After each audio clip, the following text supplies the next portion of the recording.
जंगल भितर को लगी छोटिया गाँटी से गाँव में गोटे बौला गाईटे रोला। आ जंगल भितर थी डालपत्र पेट पूरा खाई पुणी संध्या पूर्वर से घर को फेरी आसे। सबुदिन परी से दिन बौला गाईटी से दिन सकाल सकाल जंगल भितर पेट पूरा घासटे खायापी जंगल भितर को चलीगला। जंगल भितर बुली बुली खाइबार मजा बौला गाई को बहुत आनंद दे थाए। आ जंगल भितर थी डालपत्र पेट पूरा खाई पुणी संध्या पूर्वर से घर को फेरी आसे।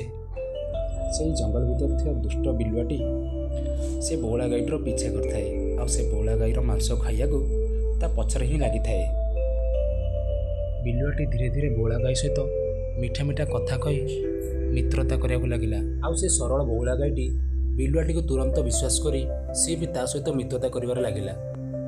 से जथर बिलुआटी पानी पीबार बाहाना करी बाघ मामू को जंगल भितर खोजिया पाई से चलीगला। ओ बाघ मामू तुम माई आ गोटे बौला गाई नहीं आसी।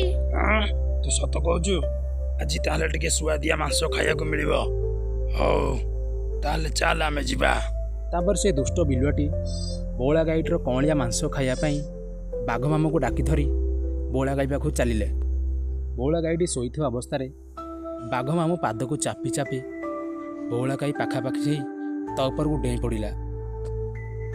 गाईटी मरीजा पर बाघ मामा और बिलुआ मिसिकी खाइया लगिले।